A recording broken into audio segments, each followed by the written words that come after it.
jusqu'à minuit, c'est l'after Daniel Riolo, Alpha Baldé. Avant de parler d'Mbappé, je remercie Romain sur Twitter qui nous rappelle que c'est Soo Young Park, le fameux joueur coréen qui part à Arsenal. Loin, il y avait même un jingle avec Arsenal, le train et tout. C'était dans l'after, on avait fait ça. Donc, voilà. Elle est perdue à l'hôtel. Exactement. Alors, donc Mbappé est là, que dit Jardim, il n'est pas à 100%. Il n'est pas dans un grand moment de forme, explique Leonardo Jardim en conférence de presse. Une décision du club. Bon, évidemment, c'est sans doute pas le problème de sa forme du moment qui fait qu'il n'est pas dans le groupe, mais évidemment, le fait que l'affaire de son départ éventuel cause des problèmes au club et dans le vestiaire de Monaco. Le fait qu'il dise qu'il veut partir, effectivement, ça crée des tensions chez les dirigeants. Chez les autres joueurs, ça t'en avait parlé hier et avant-hier. On ne sait pas en fait réellement sur quoi ça va déboucher, parce que chaque jour qui passe avec cette situation nous pousse à penser que ça va se faire et qu'il va partir. Sauf que le PSG de l'autre côté est emmerdé parce qu'ils ont un accord, mais ils n'ont toujours pas transmis d'offre à Monaco. Donc c'est bien beau de dire je suis d'accord avec, ils le sont depuis longtemps, tu vois. Au début Mbappé a hésité, Real, Paris, machin, mais ça c'est dès fin juin qu'on a commencé à en parler ici dans l'after. Ok, Real, bon très vite, Real non, ok Paris, pris dans l'engouement Neymar machin, je veux y aller. Ils se mettent d'accord entre eux avec le père, tout ça. Mais Paris n'a toujours pas transmis d'offre à Monaco. Le prix en plus demandé par Monaco est très cher. Paris pour l'instant ne peut pas. Parce qu'il faut un peu liquider le stock dans la boutique. Le stock de la boutique, il part pas. Les jours passent d'ici le 31 et rien ne bouge réellement. Matuidi est parti. Pour le reste, ça bouge pas des masses. Donc on ne sait pas de quelle façon ça va réellement évoluer. D'autant que Paris fait également le forcing pour Fabinho et Monaco ne veut absolument pas vendre. Si l'offre arrive pour Mbappé, il est probable que sur lui, il lâche, parce que la somme est astronomique. Sur Fabinho, pas sûr. Pas sûr du tout, ils ne veulent pas vendre. Même à un prix qui est quand même très important. Pour un milieu de terrain, 60 millions, ils ont mis la barre vachement haute, les Monégasques. Donc tout ça est très confus. Mbappé, il y a quand même encore eu... Je ne sais pas comment évaluer le pourcentage. Petite chance qu'il ça se referme un peu la porte et qu'il se retrouve là. Si Paris n'arrive pas à avoir les liquidités nécessaires et à pas être dans les clous du fair play financier, pour l'instant ils n'y sont pas. Ils peuvent pas aligner cet argent-là pour l'instant. Ils peuvent pas. C'est bien beau d'avoir l'accord. Ok, Mbappé il veut venir au PSG. Il y a l'accord, il y a tout ce que vous voulez, mais il y a pas le chèque est pas prêt encore. Alors Momo est supporter du PSG. Il veut pas d'Mbappé. Salut Momo. Salut l'after. Salut tout le monde. Salut. J'espère que vous allez bien, la rentrée a été bonne. Très bien, on est en pleine forme. Impeccable, et toi? Super, parce que pour les supporters parisiens, on est passé d'un moment où on était un peu dégoûté du foot et un moment où les mecs, ça y est, sortent la trompette comme si on avait presque gagné une coupe alors qu'on est juste les champions du mercato cette année. On peut juste se satisfaire regarde, de ça. t'es passé de Neymar qui te met 6-1 à Neymar qui joue dans ton équipe. Attends, il faut passer aussi par l'état Verratti, parce que c'était quelque chose aussi. Hein. Donc voilà, même s'il a viré son agent, je pense pas que tout est bien réparé, parce que pour moi, Verratti, bien sûr, qu'il pensait au moins la moitié des choses de son agent, quoi. Attends, Momo, un jour on en parlera de ça. Il pensait pas la moitié, il pensait absolument tout. Je pense qu'à un moment ou un autre, il va reprendre un retour de bâton de son agent qui va bien finir par balancer. Faire des trucs, bien sûr. Parce que le mec s'est fait quand même virer. Alors, on va me dire, tu le défends maintenant alors que tu tapais dessus. Non, moi c'est la situation globale qui m'énervait profondément. Verratti, on nous faisait croire à moitié qu'il... Non, il pensait absolument tout ce que disait l'agent. Il en jouait. Il l'a viré comme un malpropre du jour au lendemain. D'ailleurs, je crois savoir qu'il va pas très très bien. D'ailleurs, son ex-agent, parce que ça s'est très mal fini et très mal passé. Alors que c'est le mec qui le suivait depuis qu'il était gamin, machin. Il l'a mis dehors. Coup de pompe dans le derrière. Il est allé avec Mino Raiola, poussé par Maxwell, dont Raiola était l'ancien agent.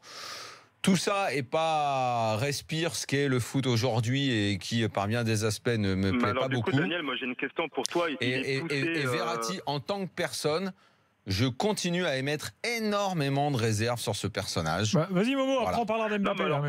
Mais tu vois, alors moi Mbappé déjà, je pense que la plupart des Parisiens vont penser comme moi. Excusez-moi de dire comme ça, mais on n'en a pas besoin. C'est un tueur. Hein. Mais tu sais que Momo, ce que tu dis est une tendance. Ce que tu dis est une tendance très lourde auprès des supporters du PSG.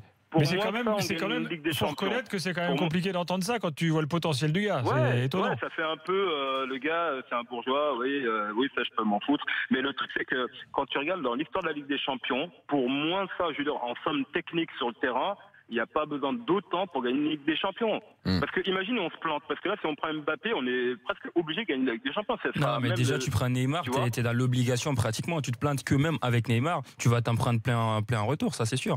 Après Mbappé, aujourd'hui, moi, je vais pas. Enfin, il n'y a pas d'obligation, faut pas non plus raconter n'importe quoi. Le Real, il joue avec Cristiano Ronaldo, Gareth Bale, Benzema, et Luka Modric, Toni Kroos. Ils ont des joueurs que le PSG a pas. Moi, c'est ce que je répète justement. C'est pas le fait d'avoir tel joueur-là à ce prix-là qui va faire que tu gagnes la Ligue des Champions. Ça se gagne pas comme ça, la Ligue des Champions.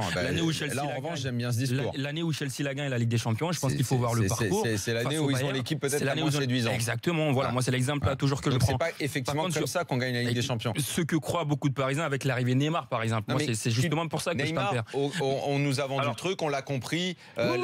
La star, d'abord, le joueur d'exception qu'il faut dans une équipe, et ça, plein d'équipes l'ont en Europe et le PSG ne l'avait pas. Ils l'ont. Effectivement, la tendance exprimée par Momo, je la retrouve de plus en plus. Où en gros, c'est la fête pour Neymar. Pourquoi ? Parce que Neymar, pour moi, et c'est pour ça que je dis, je veux compléter, je ne veux pas dire seulement que même Mbappé, on n'a pas besoin de lui, c'est juste qu'on n'a même pas eu le temps de voir si Neymar est capable de rendre meilleur ses coéquipiers qu'on veut se renforcer. Ouais, je pense que tu l'as vu avec Cavani, il peut faire l'affaire tout juste, tu vois. Enfin, pour moi, Neymar, on n'a pas encore vu comment il n'a même pas eu le temps de transformer l'équipe, que déjà, on veut prendre encore... c'est trop. Momo, moi je pense que tu vas être d'accord. Effectivement, moi si je suis dirigeant du PSG, et pourtant Dieu sait que j'adore Mbappé et que ça peut paraître dingue de dire on veut pas un joueur qui vient renforcer l'effectif, mais t'as pris Neymar, t'as ton équipe. Tu sais que t'as un souci déjà là où j'irais moi chercher, c'est au milieu de terrain et ce fameux poste d'arrière gauche où il y a un problème. Tu vas aller mettre Mbappé devant. Vu le prix du transfert, c'est quasi une obligation pour toi de le faire jouer, au même titre que Neymar. Donc, tu es déjà avec des titulaires et un gamin de 18 ans avec un salaire monstrueux qui va pas être loin des plus gros de ceux du PSG. Déjà, au niveau de l'équilibre des salaires, ça va être un problème pour la gestion de ton vestiaire et pour la gestion que devra en faire Unai Emery. Ça te pousse obligatoirement à dire à des mecs comme Julian Draxler qui est arrivé au mois de janvier de se casser. Pour un mec comme Mbappé. Déjà, je trouve que si tu prends un mec en janvier, 6 mois après, tu dis de se barrer, je sais pas, bon, voilà. Di Maria, de la même façon, ok, au revoir monsieur, parce qu'il nous faut, de la place et il nous faut récupérer ton salaire. Et ça. Je trouve que là, autant Neymar, la construction intellectuelle qui pousse à ce recrutement, même si c'est très cher, même si je comprends, mais Mbappé, au début du mercato en juin, Mbappé, Fabinho, forcing, tu vas chercher chez ton concurrent et tout, ok. Il se trouve que le dossier Neymar se fait. Faire tout en même temps, là je comprends plus trop. En plus, tu vas avoir. Je suis d'accord avec Momo au fond. Là. Ouais, je suis d'accord avec Momo, bien sûr. Après, tu te mets en problème. Momo, tu te mets en problème avec le fair play financier. Et surtout, mine de rien, tu vas un peu exciter les concurrents qui commencent à l'avoir mauvaise avec toi. Ouais, c'est un secteur concurrentiel. En fait, pour moi, c'est du bluff. C'est juste pour déstabiliser Monaco. Le vrai besoin de Paris, c'est de prendre Fabinho. Mais tout à l'heure, juste avant, j'étais déjà à l'antenne, j'entendais que tu disais qu'il n'y a pas eu d'offre de Paris envers Monaco. Ouais. Pour Mbappé, il n'y a pas eu d'offre encore. Monaco voulait pas renforcer Paris, et Paris les a déstabilisés parce que tous leurs joueurs veulent venir à Paris. Et en fait, je suis sûr que le seul vrai besoin de Paris, c'est juste Fabinho, et Mbappé, on le prendra pas. J'en suis convaincu qu'on le prendra pas. C'est une thèse que j'accepte. Ouais, mon Momo, tu vois, mais malheureusement, moi, Florentino Pérez attend le retour de Fred Hermel pour commencer à analyser le dossier. En fait, on aura réussi à éliminer le Real. Mais attends, n'oubliez pas que c'est un problème pour le Real. C'est que mine de rien, Vassiliev a fixé une sorte de prix. 160, 100 machin, mais le Real, ils vont pas aller mettre ça alors qu'ils ont tout ce qu'il faut. Mais le Real, c'est bon, c'est fini pour eux. Ils en veulent plus. Ils veulent pas aller au-delà. Et moi, je pense que Paris va faire croire qu'ils veulent Mbappé jusqu'à la fin du mercato pour être sûr que le Real ne le prend pas. Il va rester à Monaco, Mbappé, et ils vont se faire la gueule toutes les 2 semaines là-bas, et on aura réussi notre coup sans avoir mis un centime là-dessus. Mais par contre, Fabinho, c'est un réel besoin, et si Monaco veut jouer les cons à vendre pour 50 millions à Chelsea et nous vendre à nous à 60 millions, on aura cherché un autre milieu défensif, et ça sera le moindre mal. C'est marrant, Momo, que tu dis ça. Momo, c'est marrant que tu dis ça, parce qu'effectivement, je ne sais pas si tu l'as dit exprès ou c'est parce que tu le sais, mais Monaco a appelé Chelsea. Et ils ont proposé Fabinho en disant filez-nous 50, on vous le vend. Il a appelé Abramovich, filière russe, et à Chelsea on a dit non, on veut pas. Parce qu'ils ne veulent absolument pas le vendre au PSG. Ils ont fixé une sorte de prix à 60, ce qui est très cher. Je ne sais pas si le PSG ira jusqu'à mettre 60 pour prendre Fabinho, qui veut venir au PSG. Et la thèse de Momo, qui est celle d'aller mettre un petit peu le bordel chez un concurrent, ça, moi, j'y souscris complètement. Ça se fait aussi dans le foot. Et les supporters parisiens ne seront pas déçus si Mbappé ne vient pas. Je crois pas. Avec la venue de Neymar, non ? Je crois pas. Je pense que beaucoup de supporters parisiens auraient préféré une sorte de tandem Alexis Sanchez, Fabinho. Hein. Voilà. En achat, oui. Momo, merci en tous les cas. Merci à vous les gars, continuez comme ça et à bientôt. Salut Momo. Salut Momo, à bientôt. Et moi je voulais juste parler de la gestion. Monaco l'a fait de façon très intéressante et pour moi très appréciable. C'est-à-dire que le joueur ne prime pas sur l'institution. Que ce joueur-là qui était inconnu en début de saison dernière, qui avec son entourage, on sait qu'il y avait on sait qu'il y avait un renouvellement, un nouveau salaire qui attendait Mbappé, qui a traîné, qui a tardé pour aller le signer, pour essayer de voir les offres à gauche à droite, pour essayer de voir comment l'équipe allait se porter au niveau du mercato. Donc tout ça a continué à rendre l'atmosphère invivable pratiquement entre les dirigeants et le clan Mbappé. Et aujourd'hui, le joueur, on l'a vu sur le banc lors du match dernier avec Monaco, et Falcao a bien pris les rênes de cette équipe offensivement. Et aujourd'hui, qui n'est pas convoqué du tout, moi je trouve ça très très bien géré de la part de Monaco, et malheureusement je pense que ça peut se retourner sur le gamin, malheureusement pour lui, et lui qui espérait partir après tout ce qu'on a dit dans la presse, au final il voit que le PSG ne fait pas d'offre concrète, parce qu'il faut quand même rappeler, Daniel, je sais pas si tu as les mêmes infos, qu'il y a eu contact véritable entre le clan Mbappé, entre l'entourage du joueur et le PSG. Il y a eu pas mal de discussions, ça c'est clair. Ils sont d'accord. Voilà. Ils sont d'accord sur tout. Voilà, sauf que le PSG, comme tu le dis, ne fait pas d'offre concrète au club monégasque. C'est là qu'on en est. Et c'est ça qui est étonnant. Alors, je pense qu'ils leur disent, on peut pas faire d'offre complète parce qu'il faut qu'on liquide un petit peu, il faut qu'on liquide, il faut qu'on se mette dans les clous du fair play financier. Et lui, il y croit forcément, et il voit pas forcément, et le clan ne voit pas la manigance derrière. Vu tout ce qui a été proposé, c'est normal que tout l'entourage a la tête qui tourne. Et c'est une fin de mercato un petit peu compliquée. Je crois effectivement qu'il n'a pas vraiment la tête au terrain, que je comprends Jardim de l'écarter. Je trouve qu'il a parfaitement raison, Jardim. Monaco, après tout, ils vendent qui ils ont envie et à qui ils veulent. Quand même, ça aussi, il faut le dire. Et si même dans l'optique, on ne veut pas vendre Fabinho à un concurrent, mais je peux le comprendre, ça. Je peux comprendre ça après tout. Pourquoi tu as renforcé un concurrent de ton championnat? Je veux bien. Mais c'est le PSG qui, dans ces cas-là, doit arrêter de se braquer et doit dire attends, on va les prendre ailleurs. Moi, je comprends ça. Mais il n'y a pas que Fabinho sur terre, même si j'aime beaucoup le joueur. Mais moi, par contre, je ne souscris pas à ce que tu penses, toi, comme Momo. C'est-à-dire que finalement, ça peut devenir peut-être plus un problème qu'autre chose, le fait qu'Mbappé vienne. Si tu es dans les clous du fair play financier, sportivement, ça t'apporte quand même un truc extraordinaire. Je te dis pas que sportivement ça ne t'apporte pas. Donc après Draxler, Di Maria, je dis qu'il y a aussi des inconvénients. Ça n'empêche pas que les mecs restent quand même, qui jouent. Il faut que tu liquides du monde. C'est pas facile à faire comme opération. Ouais, mais je sais pas. Alors, passons au dossier suivant parce qu'il y en a plein. Juste avant, je vais vous parler du Barça là. Juste avant, je remercie Anthony qui nous rappelle une autre histoire rapport au mercato raté. Il nous dit en 2003, en plus de Yakin, l'attaquant grec de l'AEK Nikolaïdis a passé sa visite médicale au PSG, effectué un entraînement au camp des loges. Vaïd le voit, il le trouve complètement hors de forme, il le dégage. Qui? Nikolaïdis. Mais moi je me souviens de cette histoire. Un gars qui venait de l'AEK, et depuis ce type a arrêté sa carrière, il est devenu président de l'AEK Athènes. C'était un joueur emblématique de l'AEK Athènes. Voilà, petite histoire. C'est fou quand même. Alors, autre conséquence du transfert de Neymar, le Barça. Le Barça, et ce matin, il se trouve qu'un dirigeant du Barça, le manager sportif, il s'appelle Pep Segura, donne une interview à TV3, chaîne catalane, et il dit, je cite, « Nous espérons que Dembélé et Coutinho seront des joueurs du Barça pour cette nouvelle saison. Ils sont proches de rejoindre le FC Barcelone. » Donc il parlait des deux, donc assez, voilà, quand même assez clair. Derrière, Dortmund nie en disant mais pas du tout, c'est n'importe quoi. Il n'est pas du tout proche du Barça, donc voilà, c'est là qu'à Barcelone on commence quand même à s'avancer de façon assez claire.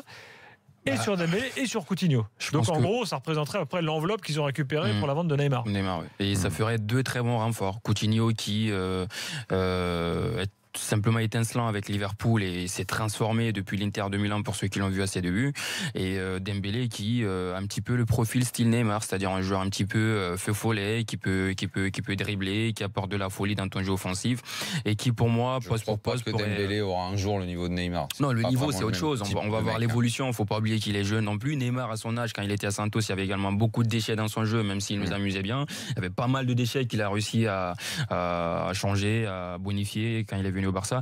Mais ce qui est sûr, c'est que Dembélé et Coutinho veulent rejoindre le Barça. Ils sont quasiment dans une situation. Surtout Coutinho. Ils sont surtout dans une situation de bras de fer avec leur club. Et du côté de Dembélé, il y a pas mal de mouvements à sa maison du côté de Dortmund. Donc il doit bouger. Ah, il déménage ?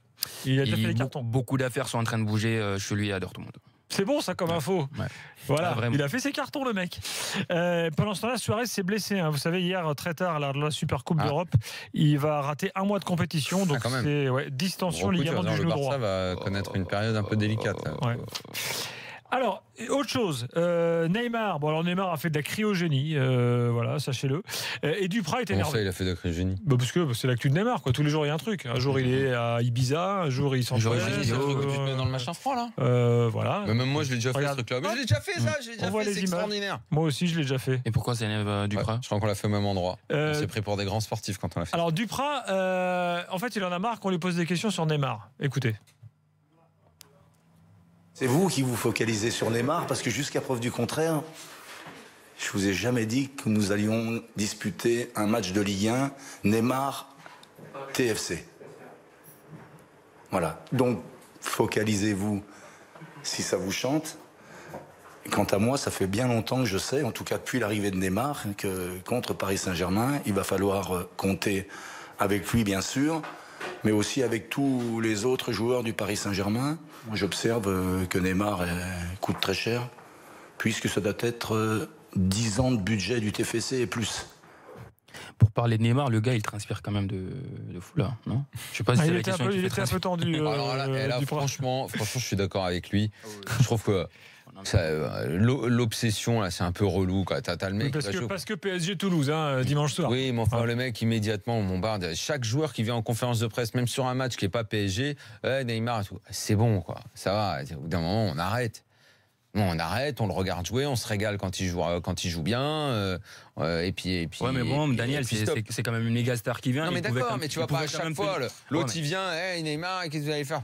Ouais, mais il pouvait quand même tenir un discours du genre, voilà, c'est un très bon joueur et tout. Mais il l'a dit d'abord, on est content qu'il soit en Ligue 1, machin, tout, parce que tout le monde tient le même discours, hein. Mais au bout d'un moment, ça va, arrête, 10 000 questions, 10 000 questions. Parce qu'en fait, comme les journalistes doivent monter tous les sujets, les reportages avec les réactions de machin, ils posent tous. Au bout d'un moment, je comprends. Moi, à la place de Duprat, j'aurais dit c'est bon, arrêtez de me saouler. Au niveau mercato, je voulais également vous signaler que les choses évoluent pour Roland. C'est ce qu'a dit Gourvenec aujourd'hui, donc on s'approche d'un départ.